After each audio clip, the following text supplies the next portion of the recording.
नमस्कार, study academy channel पे आपका स्वागत है। Welcome to study academy. तो दोस्तों, इस वीडियो में हम बात करेंगे इतिहास के टॉप प्रश्न एमसीक्यू, हिस्ट्री के टॉप प्रश्न एमसीक्यू जो आपके किसी भी परीक्षा के लिए इम्पॉर्टेंट रहेगा स्टैटिक जीके के लिए। अगर आप चैनल पे पहली बार आए हैं तो स्टैटिक जीके और करंट अफेयर्स के लिए चैनल को सब्सक्राइब ज़रूर करें। तो ये टॉपिक है जो किसी भी परीक्षा के लिए आपके लिए हेल्पफुल रहेगा। एसएससी के कोई भी परीक्षा, रेलवे के एलपी टेक्नीशियन, पुलिस परीक्षा के लिए, स्टेट पीएससी, डिफेंस परीक्षा के लिए, हर परीक्षा के लिए ये इम्पॉर्टेंट है इतिहास। तो वीडियो को शुरू करते हैं। इतिहास के टॉप प्रश्न एमसीक्यू। पहला सवाल क्या कह रहा है? किस मौर्य शासक के काल में कलिंग युद्ध लड़ा गया? कलिंग युद्ध कब लड़ा गया, किस मौर्य शासक के काल में? तो इसका आंसर होगा ऑप्शन ए, अशोक के शासनकाल में। सम्राट अशोक, प्राचीन भारत में राजा अशोक के अधीन मौर्य साम्राज्य और कलिंग राज्य के बीच लड़ा गया था ये, जो अभी वर्तमान में उड़ीसा और आंध्र प्रदेश के उत्तरी हिस्से के पास स्थित है। कलिंग उसको कहते हैं। और ये कब हुआ था? 261 ईसा पूर्व में। 261 ईसा पूर्व में हुआ था कलिंग युद्ध। तो अशोक के शासन काल के समय ये लड़ाई हुई थी, कलिंग युद्ध।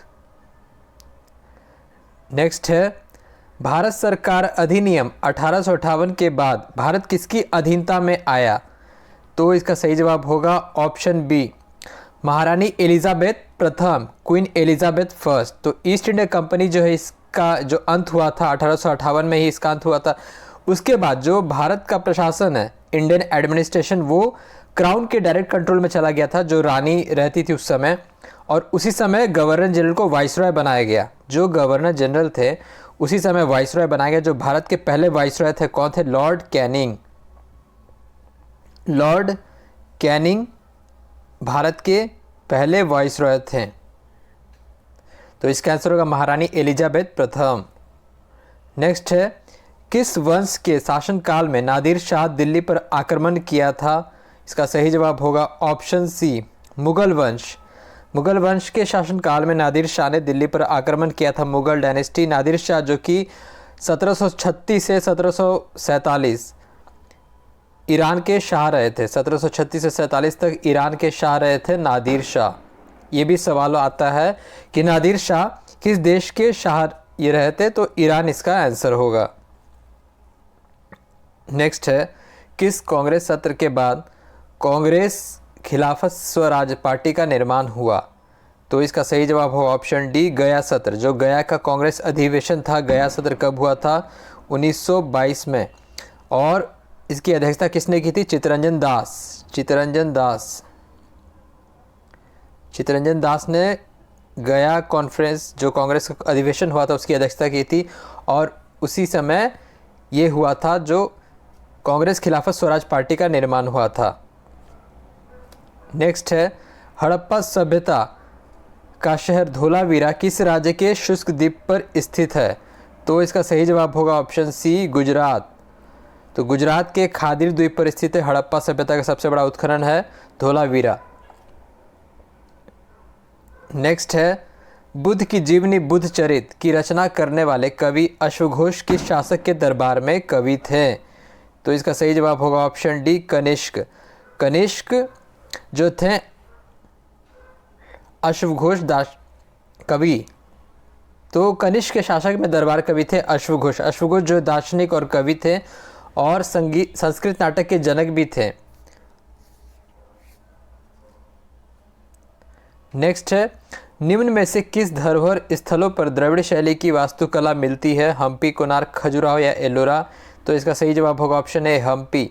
और आपको पता होना चाहिए, हम्पी यूनेस्को विश्व विरासत धरोहर में शामिल किया गया इस साल 2023 में, माफ़ कीजिए पिछले साल। 41वां विश्व धरोहर स्थल बना हम्पी का ग्रुप ऑफ मॉन्यूमेंट्स।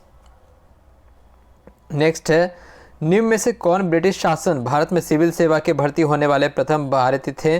तो इसका सही जवाब होगा option C, Satyendranath Tagore. Satyendranath Tagore British शासन काल में भारत में सिविल सेवा में भर्ती होने वाले पहले भारतीय थे। और सिविल सर्विसेज कब शुरू हुआ था? सिविल सर्विसेज एक्ट 1861 के तहत सिविल सर्विसेज एक्ट के तहत शुरू हुआ था और इनका सिलेक्शन हुआ था 1863 में। नेक्स्ट है, किस वर्ष में कांग्रेस ने अपना वार्षिक अधिवेशन आयोजित कर पूर्ण स्वराज का प्रस्ताव पारित किया था? तो इसका सही जवाब होगा ऑप्शन डी 1929। 1929 के लाहौर अधिवेशन में 1929 के लाहौर अधिवेशन में जो पूर्ण स्वराज प्रस्ताव पारित किया गया था जवाहरलाल नेहरू की अध्यक्षता में, और लाहौर में ही रवि नदी के तट पर भारतीय ध्वज फहराया गया था। 26 जनवरी 1930 को पूर्ण स्वराज की घोषणा हुई, ये भी आपको ध्यान रखना है। 26 जनवरी 1930 को पूर्ण स्वराज की घोषणा हुई थी। अगले सवाल पे बढ़ते हैं, किसने चांदी के टांका और तांबे की जीतल सल्तनत काल में सिक्के पेश किए? तो इसका सही जवाब होगा ऑप्शन ए इल्तुतमिश। इल्तुतमिश गुलाम वंश 1211 से 1236 के बीच इसने शासन किया। गुलाम वंश यानी कि स्लेव डायनेस्टी, और भारत में शुद्ध अरबी सिक्के शुरू करने वाला पहला शासक था इल्तुतमिश। नेक्स्ट है, चंद्रगुप्त द्वितीय के दरबार में कौन नवरत्न में से किसने मंत्र शास्त्र लिखा था? तो इसका सही जवाब होगा ऑप्शन बी वेताल भट्ट। वेताल भट्ट ने मंत्र शास्त्र लिखा था।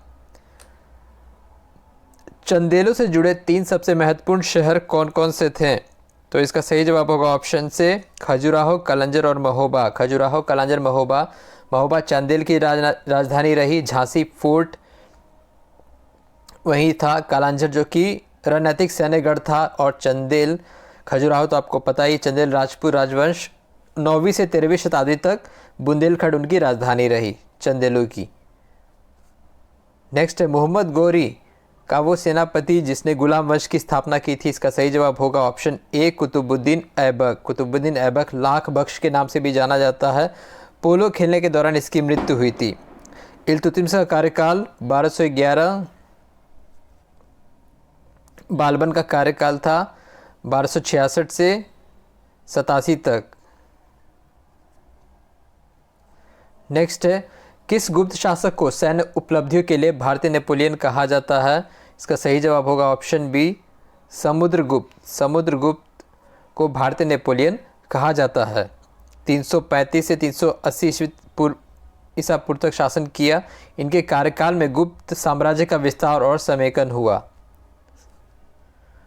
हिंदू धर्म के अनुसुधार के लिए स्वामी दयानंद सरस्वती ने किसकी स्थापना की? इसका सही जवाब होगा ऑप्शन सी आर्य समाज। आर्य समाज की स्थापना की दयानंद सरस्वती ने 1824 में। 1883 और इन्होंने कहा था वेदों की ओर लौटो। दयानंद सरस्वती ने ही कहा था वेदों की ओर लौटो।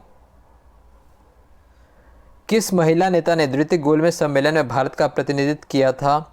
इसका सही आंसर होगा ऑप्शन डी सरोजिनी नायडू। द्वितीय गोलमेज सम्मेलन कब हुआ था? 1931, और एकमात्र जो रहे थे जिन्होंने तीनों गोलमेज सम्मेलन में हिस्सा लिया था वो थे भीमराव अंबेडकर।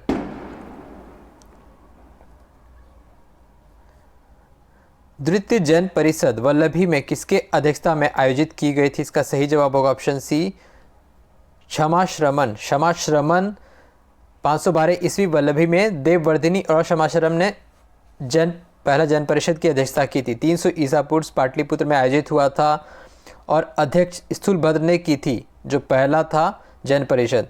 इस सत्र में 2 गुट श्वेतांबर और दिगंबर विभाजित हुए थे। भारत में पहली प्रिंटिंग प्रेस की स्थापना किसके द्वारा हुई थी? तो इसका सही जवाब होगा ऑप्शन बी पुर्तगालियों के द्वारा। पुर्तगाली के द्वारा पहली प्रिंटिंग प्रेस जो कि फ्रांसिस जेवियर के पहल पर भारत में प्रेस लगा था 1556 में। देवराय द्वितीय की अवधि के दौरान किस फारसी विद्वान ने विजयनगर साम्राज्य का दौरा किया था? इसका सही जवाब होगा ऑप्शन ए अब्दुल रज़ाक। इसने किया था, अब्दुल रज़ाक ने दौरा किया था देवराय द्वितीय की अवधि के दौरान। फारसी विद्वान अब्दुल रज़ाक। ये थे 20 महत्वपूर्ण हिस्ट्री के सवाल। और भी टॉपिक के सवाल आएंगे, भूगोल, विज्ञान, पॉलिटी और अर्थशास्त्र।